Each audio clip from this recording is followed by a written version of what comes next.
Action! Activate!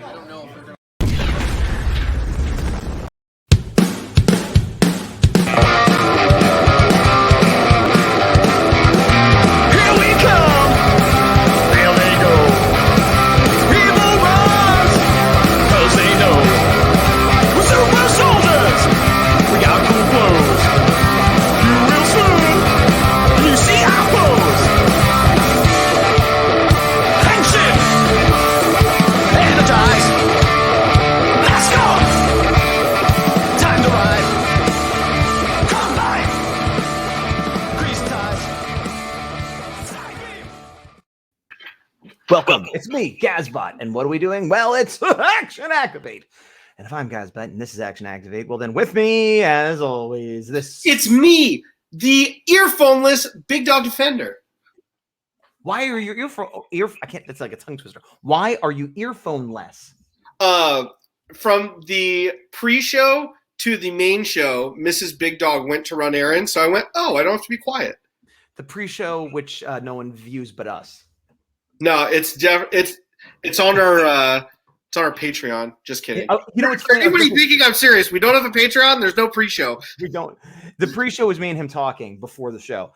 But if we ever got big enough that it was worth having a Patreon, do you think people would want to see us jibber jabber before the actual show? Well, no offense to anybody, but I feel like it would be kind of like moot for that to be like the exclusive content because we kind of just do it here anyway. Like a bit, yeah. It's not like, okay, the show's on, we gotta, button everything up and get everything going. It's like, oh yeah, we kind of get off topic and ramble anyway. And that's true. That's true. Maybe the Patreon exclusive could be that we don't have a Patreon. It doesn't matter. Why are we talking about this? I think it would just be explicit. That would be the only difference. But people wouldn't necessarily want explicit. Like, people wouldn't necessarily want to pay to hear us curse. Like, no, we don't have a Patreon. And if we do, we'll figure it out.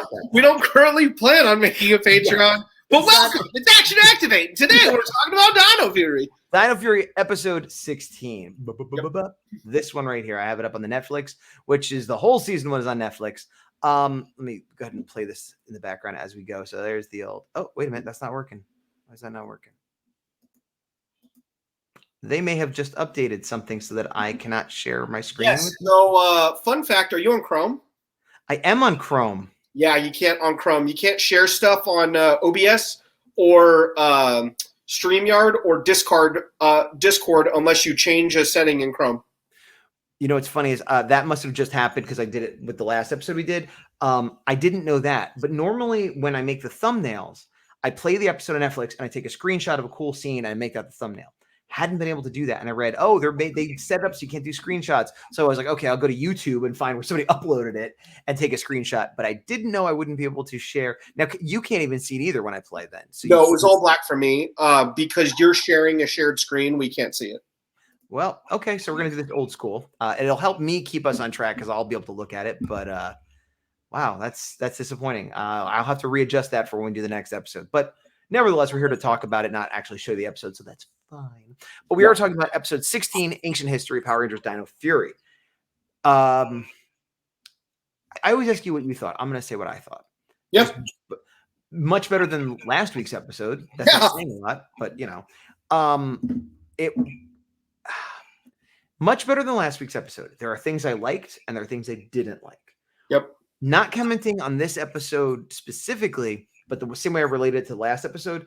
Oh, last week we made a mistake. I made a mistake. And I read a list of episodes that made it seem like this ice cream caper episode was going to be this one. I'm like, don't we need to address all the stuff with the Sixth Ranger coming in? So the list I read was wrong, or I read it wrong, or whatever. So this is that episode where they address the Sixth Ranger and the problems and all that stuff. Then the next one is a fluffy one about the Sixth Ranger learning about ice cream or something. Now, that being said, this is the good one. Yes. Last week was not that great. This is the good, important one. Next week we know is a fluffy whatever. Yep. I am super not looking forward to next week because this is the good one. I feel like last week they tried to cram too much at the end. I feel like if they cut all of the end into like a minute, it actually would have made the episode better. Where it's like Gold Ranger comes, deals with everybody, says no words, leaves. Yes. Episode, boom, comes in, hey, I'm the Gold Ranger, let's get things going, and then go from there. I would have preferred. Well, let's just talk about it. Here's what I'm going to do. I'm going to turn off the little screen I have next to me completely.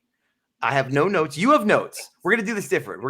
I'm going to have no notes. I'm going to have no thing playing, no screenshots. We're going to talk about this like we're just talking about this. Now, you have your notes. Feel free to use them. Yep. But I feel like the whole story between Zato and Ion is interesting, or was interesting. Yeah. It was very interesting. I liked it. It was a good dynamic. The first, I don't know, third of this episode, I was like, this is great. This is one of the best episodes they've had yet. Yep. It took a downhill turn, and forgetting about the specifics of this episode, everything with that relationship that I found interesting got wrapped up neatly by the end of this episode. Yeah. They could have stretched that out a few episodes or half a season. They could have had a thing where maybe Ion was the leader for a while and then it didn't work out. Like, that was really interesting. And they just got rid of it immediately. Now, I know some people say Sentai footage, but there's ways you could do it, it's a thing that it's weird. The more we watch of this season, the more I like Beast Morphers. It's really weird because a lot of problems I have with this season, I didn't realize how much I appreciated them in Beast Morphers until now. Prime example is this. Any character tension or building or relationships, good, bad, or in between, in Beast Morphers, multiple episodes. When it came to prime example, Zoe and Nate, their relationship, slow burn, multiple episodes. They're doing that with Oliver and Pink as well. But they're not addressing it. We notice it, but they're not like deliberate about it. And then same with this, where Ravi was so set in his ways of being a rule follower and I should have been the leader and all this. And then eventually he turns. This, like you said, one episode. You're like, okay. Yeah, they set up a lot of cool. Well, but what I did like though, so remember I had said how it was such like a missed opportunity, weird thing where like the ninja, what's the star called? Not called the Ninja Star. Nexus Prism landed right in that spot, and then he happened to be there, and like that was like a weird miss. But the fact that the Nexus Prism did go there because he was there, and it found what it was looking for, and it called. That was all great. Like, you just justified all this stuff. And we brought the Morphomasters back in. So, okay, maybe it wasn't a throwaway thing at the beginning of the season. All that was good. Talking about Lord Zed, he's coming back. Like I said, well, okay, Lord Zed's going to be a problem. Okay, like, so lots and lots of good stuff that was setting up new stuff and paying off old stuff. And the relationship between the two of them was great. And then when he started saying, like, I should be leader, okay, Zato's questioning himself. There's a lot of weirdness. What I didn't like was the whole rest of the team. Understandably, they weren't like, no, he's the best leader, but they also weren't like, no, you're the leader. But when Zato went off by himself, it was like, oh, I'm just gonna leave. Not one of them was like, hey, what's going on, man? Like, you want to talk about this? You okay? Like, and then they're all at like Buzz Blast, and they're just hanging out with the new guy. No one even checked on Zato. Even if they think he's a jerk, you would think, like, what's going on? Are you a jerk? Like, it was so weird to me that they would like let that go without, To me, it was, and this seems meaner than it is. I agree with you, but only for Izzy and maybe Javi. The other two, I'm like, okay, I could totally see them being oblivious and kind of dense and like not doing it, especially after the last. Ollie. I mean, they've continued to rate Ollie to be an idiot, including this episode. Well, same with Amelia. Like, she does a bunch of dumb stuff too, and we're like, okay. Yeah. Well, no, but Ollie. Yes, but Ollie specifically has been having these episodes where he's selfish or he's a dope or whatever. Oh, I know. And the only thing he had going on this episode is they're all training. He's like, I'm making peanut butter and jelly. I was like, that was the dumbest joke. I hated that. There was no payoff really there at all, except that Ion's like, oh, a sandwich. Like, what? I don't know why. Ollie was my early pick for favorite. He's not even in my top 2 or 3 anymore. Like, he's really fallen. That stinks. One nitpick I had in that opening scene is Ion already has like human clothes that blend very quickly, where I'm like, I would have liked a Sir Ivan moment of like, here's my night stuff.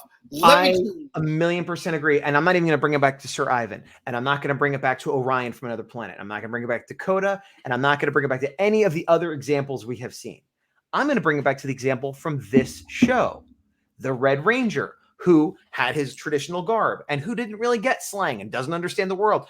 I'm not bringing it back to Andros. I'm bringing it back to 15 episodes ago. You know what I mean? Like, and so the only thing I could think is that they wanted him to show up and be the cool guy so that the kids are all like, yeah, we're on his side. He's cool. Oh, he made a mistake. But he shouldn't have had human clothes immediately. He was just too like, he was like, yeah. And if he had been around longer than, oh my God, Red Ranger, what's his name? Zato. Or if he had been woken up and went back, or like there was some explanation, like it would almost make more sense if he had been on Earth and he's like, oh, you're back? I've been here for like 20 years. Like, yeah, exactly. But it was like, no, because he goes, oh boy, it's 65 million years and you haven't aged a day, which also was like, wait, so is she immortal? Like, what's up with that? But anyway, yeah, he was way more acclimated, both in clothing, speech style, everything, just than Zato was immediately. And that made no sense. It made no sense whatsoever. He could have been an awesome, cool guy without having that. Yeah, I did enjoy the flashback fight with all the original Knights. That was awesome. With the spork stuff. Yeah, bar none, the worst CGI of the entire season. The fish? All of it. Well, yeah, there was a lot of bad stuff, but the fish specifically bothered me. When the pod went in the water and there was just like some fish swam by, but it looked like, I don't know. Even in the flashback fight, I have a note of like cool flashback fight, awful CGI. That's all I have. And it's probably Sentai, unfortunately. Like, you know, not no, that was all American with the American Knights. It looked like American footage with the Knights. I guess I mean, I was assuming that Knight costume existed in the Sentai and they were like doubling it. I don't know. But there was the big Zord fight and stuff too. There was some bad CGI. Wherever it came from, there was some bad CGI. I agree. One thing I do like, though, was the Zord foreshadowing, which I always love in Power Rangers. Yes, yeah. Especially pre-existing teams are like, we've gotten here before, so. Yeah. And that's the second time they foreshadowed, because in like the first episode, they foreshadowed the entire team, including Gold. The opposite is I hated, and this is not a Power Rangers problem. This is a television problem. Movies too, when they have trailers, but they have the new credits, which has the new actor in it. And the last time we saw him, I don't think we saw his face, did we? I think it was just the helmeted version. And it was like him and Zato had an issue and he left. And so it was like, oh, what's this guy? Is he going to be an enemy? Is he going to join him? What's going on? Opening credits. Oh, well, this is his face. He joins the team. It's all going to be fine. Now let's watch how it happens. And again, it's not a Power Rangers thing, but I hate when shows do that. Like, what? Yeah. It's just annoying. But all of this was building up to, like, aside from him being too, you know, humanized, Americanized, whatever, out of the box, literally. Then they show up to fight. The new monster. Oh, no, they don't have the new monster yet. It's Mucus. I did like Mucus, that Mucus got to fight, and it was fun watching her and stuff. But I guess Zato, in an effort to prove he's a good leader, runs in first. And that doesn't, like, being a solo one-man army is not being a good leader. So that was like actual bad leadership. But the whole, and again, Sentai footage, whatever, it doesn't make it good. Slipping on fish oil. What is this? Fish oil? What? She fires some harpoons at him. It looks like he could just rip that off, but he doesn't. And for it's not even like he's trying the whole time. He's like, oh, guys, you know, fine. And then I forget who the other two are, but they're like, come on, I think we could do this. And I thought they were going to jump over it or, you know, but they just ran into the oil. What is going on? Like, super dumb. That was the him falling into it was not great. Them falling into it was just dumb. Then Ion, to prove that he is like cool or whatever, smartly he's like, let's get some wood down there or whatever. That I was down. Then somehow his Power Ranger ability lets him turn a plank of wood into a skateboard or a snowboard. Would you like to know what my note is here? What is it? Back to the Future 2 is tight. Yeah. Back to the Future 2 is tight, and also you become the Juggernaut because you smash through explosive boxes, and he's basically just flying. You're right. It's like a hoverboard. Even if you had the momentum to get on it and slide and smash through the box, he's like, wow. It makes, if he had the ability to fly and just put that on his feet, but then when he put it on his feet, it made no sense. It was so, you know what it reminded? Oh, here's my note. I didn't make a note, but Poochie the dog has shown up from The Simpsons. You remember that? It might be a little bit of an old reference. Oh, vaguely. It was the Itchy and Scratchy show. It was like Tom and Jerry. And at some point, they're like, we need to make this hip and extreme and edgy. And Poochie the dog. Oh, yeah. This is Poochie the dog, because it's like, okay, he's the Sixth Ranger. We got to make him cool. They already did that. He already showed up last episode. It was awesome. He has these electric powers. He's got this attitude. He's going to be the leader. He's already got what he needs. But they're like, when he kicks everyone's butt this time, he's going to be sliding around on like a faux skateboard and just like, it was just like too much. It was like, this is so ridiculous. It was too much. It made me like him less. The only cool thing in that scene was the rider kick. I don't even remember. I have a note. At the very end? At the end of it, yeah, he like jumped off and did a rider kick finish. I mean, that's cool, but yeah. One thing I did like after that was they called back to the hacked laptop for why they were looking for stuff, which is cool. And then the last note I have, which isn't the end of the episode, but there's an ice cream joke that I did not like. Oh, yes. I did not like that either. It was the new monster, Mucus. Okay, so that fight was with Mucus, and then at the end, Slither's like, we got what we need, let's get out of here. And it looks like they stole a boat propeller or something, which they needed to build their new Sporix-fueled robot, who was like a pirate. I can't remember his name. It was like pirate ship robot man. Oh, it was like Rectide or like something like that. Yeah, but he was a pirate made out of ship parts. I actually liked the way he looked. I liked the voice. I liked that character. Void Knight showed up for a second. I was like, oh yeah, Void Knight's in this. And we went back. and so then he shows up to fight. I think he's a really cool character, but they start off by having Mucus like take charge and like get all the swingy floats and stuff for the henchmen, which I was mixed feelings. Like, this is kind of ridiculous, but it does remind me of like the putties, like doing stuff like this. So it was kind of charming until she's like, oh, and ice cream. And started throwing ice cream at him over her shoulder without looking. And he's catching That's what it was. Yeah. And it was all CGI. And so that was already like, what are we doing? That looks so weird and fake and unnecessary. And then all of that was a setup for the joke when the Rangers show up that he's like, oh, it's you. He doesn't look. And then two of them hit him in the head. But it's also obviously CGI, I guess, because they didn't want to damage the suit or something. So it's like, it was just weird. It was not a good joke. It was a long setup, and it was CGI ice cream. It was not good. And right before the Rangers show up in that scene, they had all like, or not all, but at least Ion and Zato had like bickered, and then they come in, they're like, quip. And it's like, okay. Well, no, Zato comes in. He had talked to the dinosaur lady. Solomon? Oh, I forget too. Solomon Grundy. That's her name. And so he talked to Solomon Grundy, and she's like, well, you know, a good leader knows when to step aside. And so he comes in on the side, and he's like, what are you doing here? He's like, a good leader knows when to step aside. I'm just here to help. So, okay, fine. He gave up leadership. So they did establish that, to be fair. And then they're like, ice cream joke. I'm 65 million years old and was hatched today. Yeah, well, hatched today. I'll get you a dentist appointment for your cavity. But then later, the monster of the week says something like, you got my bilge pumps angry, or something like that. And they're like, what's he talking about? And it's like, and that bothered me because, okay, he's using some pirate lingo, but like, you know, everything else, but some pirate monster making pirate lingo suddenly befuddles you. Like, I don't know. It's so one thing that I noticed, and I'm wondering if this is a Sentai thing. I'm wondering if the bad guys in Sentai have a theme of like chess pieces, because all of the henchmen look like pawns, and this guy kind of looked like, you know, a rook or a bishop or something. I mean, Slither definitely looks like some kind of bishop or something. That's what I'm saying. Like, maybe that's a thing. Mucus doesn't look like anything. Or maybe some of them do, maybe, I guess. Well, I think I think all of the like created monsters maybe, but Mucus was already established. Maybe. But the henchmen originally Boom Tower looks like a rook. That's absolutely true. Well, I was gonna say the henchmen were originally on the good side, but that's in Power Rangers. We don't know what it was in that. Yeah, so it's not confirmed. But if somebody knows, let us know. Yeah. So yeah, that whole thing was a little bit messy. It's weird because again, this there was highs and lows in this episode. I feel like they really brought together a lot of continuity stuff and followed through on things that were set up and promised more follow through in the future. So I liked all of that.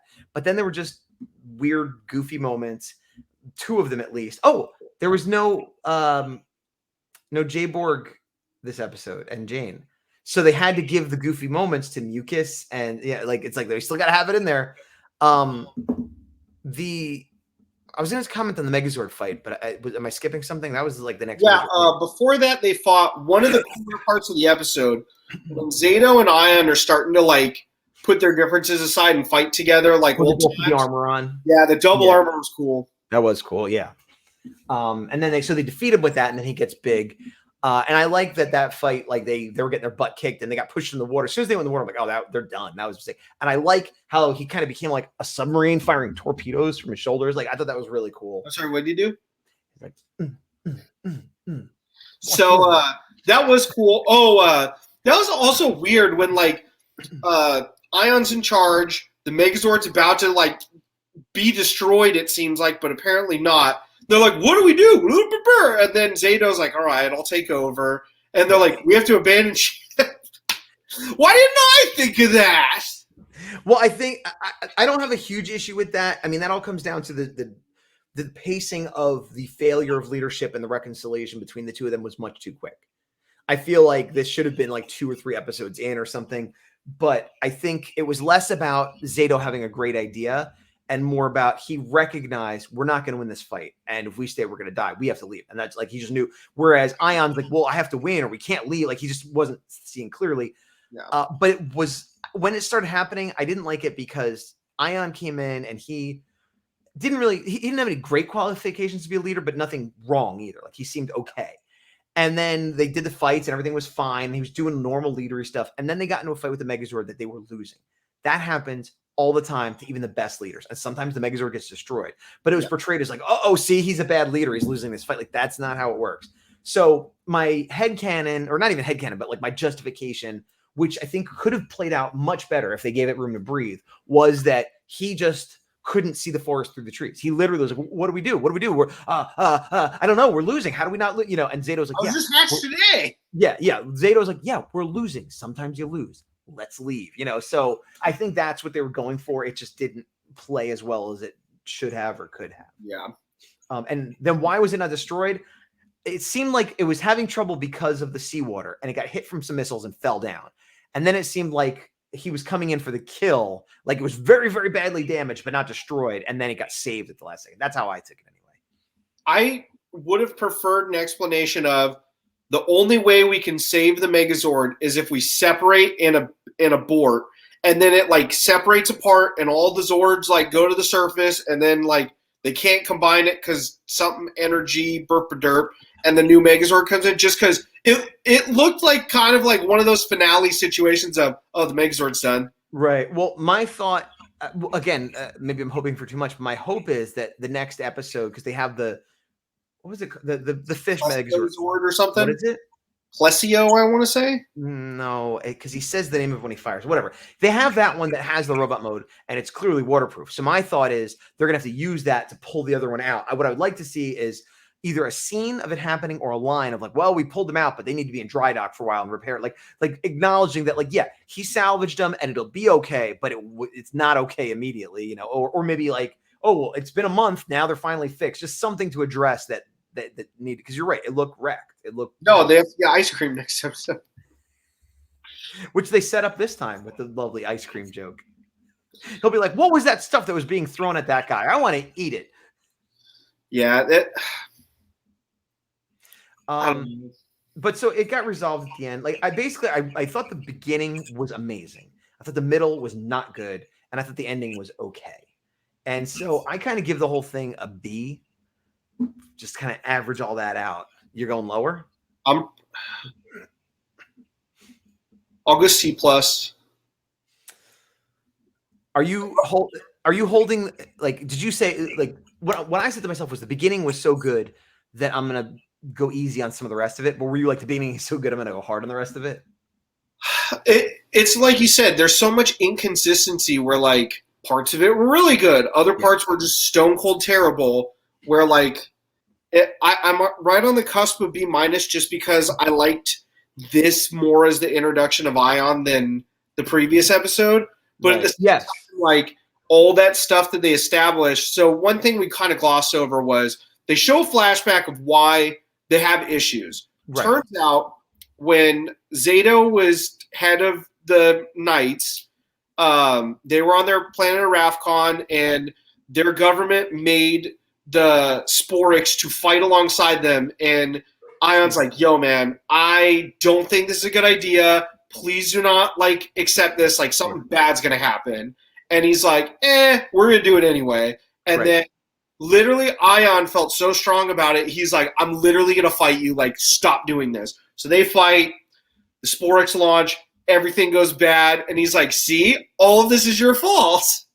And then everybody like glosses over it rather quickly as well. You're right. And I think there are 2 points that I would make here. One, I am kind of on Zato's side because he had to make a call. You don't know, and Zato didn't invent them. He didn't suggest they do it. He was just like the 5th or 6th guy in the chain of like the leaders like, okay, we're all on board. You lead these knights. Are you okay with this? And he's like, well, our scientists and leaders say it's fine. I guess it's fine, which is like, that's a reasonable thing to say. He was wrong and that stinks. But like he, that's like blaming a captain in the army for the army, like deciding to do this horrible bad plan. Like he's just like, he's doing what he's got to do. Like, it's not his fault.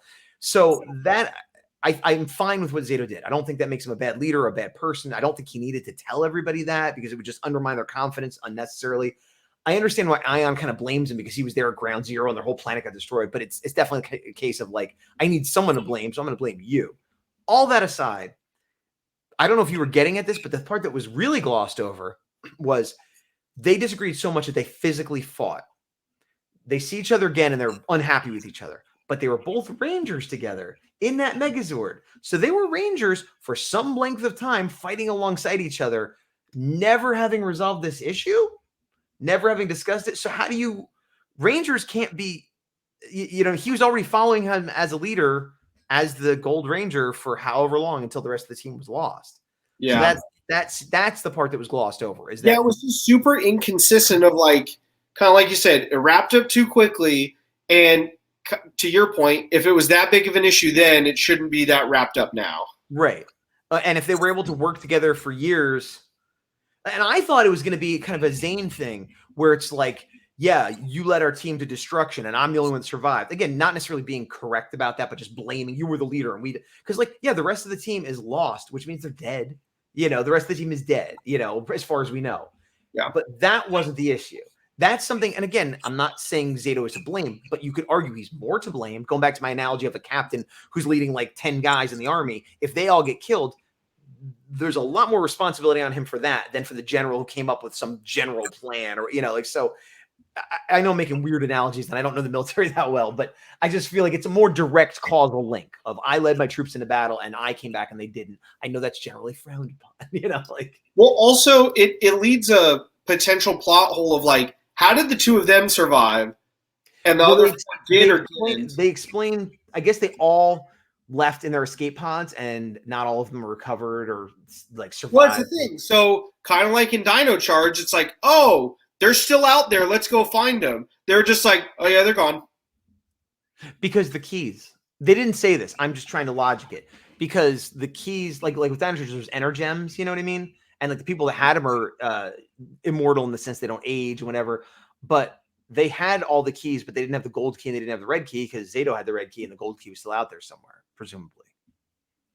I'm thinking if they didn't have the green key, then the Green Ranger's out there somewhere. I'm imagining they die. It's kind of like a Green Lantern, like back to the source. But we just know that he was in the pod and had his key. We don't know how he stayed in stasis for so long. Same with Zato. So we don't know that they're not still in stasis and just don't have. That's true. I guess I was assuming being a Power Ranger, having that power is part of what kept them alive, not the stasis pods. But you're right. The others could be maybe the end of the season is like, or the end of the show is like, hey, all our friends are still alive. They're just in the stasis pods. Maybe. But I would assume even if that's true, they're not rangered up. They don't have their Ranger key. No, and that's fine. But it's once again that weird thing of like, oh, you're alive and I didn't know it. Yeah. Guess that's it. It's just the two of us. So that's the thing I don't like is like, I don't know. And yeah, there's a lot of plot holes, man. I mean, there are, but they are filling some in. I mean, they are. The thing is like, there was so like putting this back in the lens of it's a kid's show. Yes. I feel like they brought up so much weird stuff from the beginning of the season where it's like, you can't expect everybody to understand this stuff and then give us like this other dumb stuff as if we're two. Like you can't. Yeah, I do agree that like I feel like this has been an ongoing problem with the more recent Power Ranger seasons that they know they have an adult audience. Well, and I don't know. That's such a tough thing to. I was like, they know they have an adult audience, so they're kind of trying to appeal to them, but also for kids. But like, I always come back to like, I don't know. When I was a kid, I watched stuff and I got it, and if I didn't get it, there would be things I can't think of a good example. Let's say I watched Power Rangers, and like maybe I just liked the cool suits and the fights, and then when I watched it again 10 years later, I'm like, oh, there's all these connections I didn't make, but like it didn't impede my ability to enjoy it. So I feel like it should just be written to a higher level, and some kids will get it, some kids won't, but they're all gonna like the action. So there you go. Like yeah, like they keep referencing all this old stuff and then showing a good callback to it, and it's like, hey, remember this big timeline of this whole season? Cool. And then it's like, by the way, the villains are going to throw ice cream at each other. Yeah, as of now, it hasn't lived up to Beast Morphers. And again, I'm going to repeat myself. It's weird because I thought now that it's Hasbro, it could like shake off the shackles of everything that's come before and just do its own thing. But I feel like it's kind of gone a little bit backwards. And the characters, the Zords, the armor, the villains, everything, the way it looks, and like I should prefer this season to Beast Morphers. Yep. I still don't. Yep. It's like we said multiple times, we put this big asterisk of like, we're not saying we could do better jobs than everybody. We're not saying people should be fired or they're doing their jobs poorly or whatever. Right. But like, I don't know who's sitting in the room going, no, we need to put that ice cream joke in. Like, I don't get it. I mean, maybe it's like a Nickelodeon exec. But that is, yeah. And I'm not against humor. Like, put humor in, but just make it smarter, better. Make it faster, not bad. Yeah. The Sixth Ranger, the actor, was better this episode. I don't love him. I don't hate him, but he's got a weird energy to him. Like, I feel like they wanted him to come in and be like the Flash, like the animated Flash, like just like a kind of wisecracking, like I know what's best, or like what they call the Lancer in like anime, where he's like he's not the leader, but he thinks he can do it better, and and he has that energy and he has that look, and the actor isn't like, it's not like he can't deliver his lines, but he just has this real subdued energy that it's especially because he's not like Zato is very subdued, but like that's his character and it works. He's not that subdued. So next to Zato, he looks energetic. But he just, I don't know. Am I making sense? You are. I think the easiest way, and tell me if this is kind of what you're going for. I feel like the way that Javi's actor portrays Javi, I feel like the two of them should have switched. Absolutely. It would work better. Yes, absolutely. Yeah. Or, or another good example, not from this season, but like Chase from Dino Charge, like that kind of character, like just kind of like the super hot shot, kind of like, yeah, whatever, like, and it just, like it's like if Chase and Ivan switched. Yeah. It's not terrible, and maybe it's just my expectation, and maybe it doesn't bother other people. But yeah, I don't know. It's weird. I think I like how he acts and like his delivery, and I think everything he's doing is great for Power Rangers, but not for a recently hatched 65-year-old knight from another planet who thinks he can lead the team better. And is out to prove. Apparently is super assimilated already. Yeah, all of that is what's stacked against us. He's doing good just for the wrong role. This is another case of I don't blame the actor at all. Yeah, I don't know if it's the script or the director or who made these decisions, but they're just weird decisions. And maybe now that things have cleared up between Zato, maybe next episode I might not. I want to love next episode. Maybe I won't, but maybe he'll be that character that like, oh, this is what he is. He was just mad in the beginning and whatever. Speaking of which, the next episode 17 is not what we're going to review next week, right? We are going to we're going to mix it up just like last week. We did some unworthy stuff. We're going to mix it up. We're going to do some Nerdbot Crimson Vision, aka Nerdbot stuff. We're going to follow up on some of that stuff. So if you're not caught up on those, being Rise of the Ninja, First Ninja, and is it Shattered Grid? Bloodline of the Grid, and Shattered Past. So those are the four. We're going to catch up on those and talk about where they're at and what, since we've last talked about it. So if you're not caught up and you want to do that, related, I ran into some of those guys at San Diego Comic-Con, which is, I'm like, you know what, let's do that. I kind of like with Unworthy, we're like, we'll get to it eventually, and then let's do it now. It's almost the exact same thing happened, especially also because I realized we only have like 6 more episodes of this, so we got time to kill. Not this weekend. This is December 1st, not this weekend, but next weekend. If you are in the LA, San Diego, Pasadena area, there's Pasadena Anime Con, and in that is Ranger Legacy, which is a whole Power Ranger area that's going to have some Power Ranger actors from television, but also all the people I just said. Like most of those actors are going to be there, Colin Bass and all those guys. And actually, I think this weekend there's an LA Comic Con that has like a Beast Morphers panel or something too. So if you're local, there's 2 conventions coming up that have Power Ranger stuff, but specifically the one in 2 weeks at Anime Pasadena, they will be there. So I probably won't. I'm not getting a table, but there's a slim chance I will go. So if you do go to that and you see me, come say hi. I will not be either. No, you will definitely not be there. I might be there, maybe on Saturday, maybe. All right. Anything else you want to talk about before we're done here? Let's see. I'm super behind on the Ranger comics, but Good. Not as behind as I am. Yeah, I know. But there's definitely cool stuff coming about that. I already told you about it the other day, so I figured I'd show you one of the covers. This is what I was talking about. Let me give you a one shot here real quick. Oh, where's my mouse? Boop. So this is the new Omega Blue Ranger.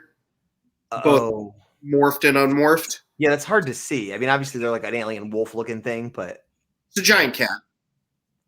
It's an alien cat. The part right in the middle, where like right here, like yeah. What is that? Is that the mask or is that a claw in front of the cat's face? What is that? It's a stylized choice because this is supposed to be like half. Okay. But I don't think it looks like that when either of them. Anyway, there's a cat ranger for those that. Yeah, that's cool. I mean, Green Lantern Corps did it first, but no, hey, actually, Green Lantern, but yeah. Yeah, Red Lanterns, yeah.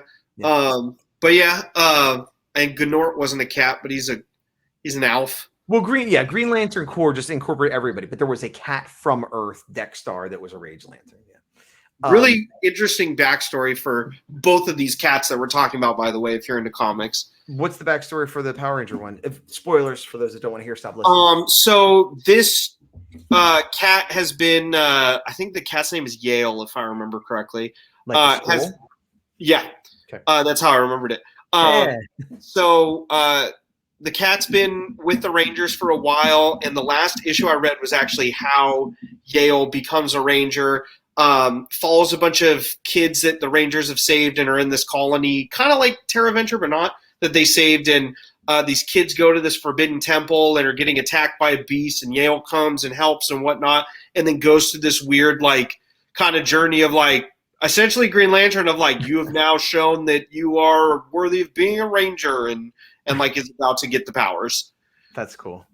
Yeah, but I'm excited for us to eventually talk about that. Also, completely unrelated to Power Rangers, there's a new Hulk and Venom series from Marvel that are really good. If you guys are interested, is that the one that Robert Kirkman from Invincible is doing?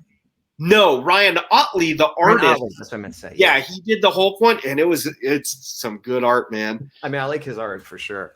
Yeah, it's awesome.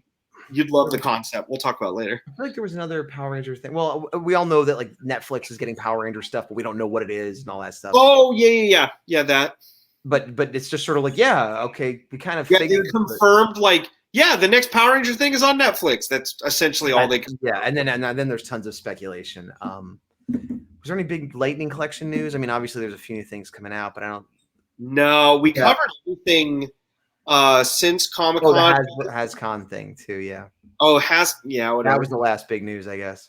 The only Ranger thing I know that came out of San Diego weekend was they showed the like prototype for the Flames Toys Daizujin model, which I'll eventually I didn't even see. I was there, but I didn't even. So the thing with Flames Toys, and then we're going to wrap it up, they have multiple lines. Some are stylized, some are not. So they do model kits and they do full like die-cast, really, really, really, really expensive figures. Right. They're going to do a fully transformable, really, really expensive, hyper-stylized Megazord based on Mighty Morphin, which I'm not going to get because it's going to be $1 million. But they're doing a mostly accurate, much smaller model kit that's usually like $50 or $60 that I will get. Why? Because I like model kits. Don't you have a model kit of Daizujin, the MMPR Megazord already? Yes, but it'll be bigger. Did you build And that one fully? I did. I built that and the Dragon Zord. Okay, so you did build it, but you want another one that's bigger. Yeah. Okay. Yeah. I like things. I think on that note, we'll end it. Unless you got anything else. No, All right. I have been Big Dog. I continue to be Gazbot. Not a defender, just the Gazbot. And 2. Power. See you guys later. See you later. I'm going to put on the closing credits that have no credits. You.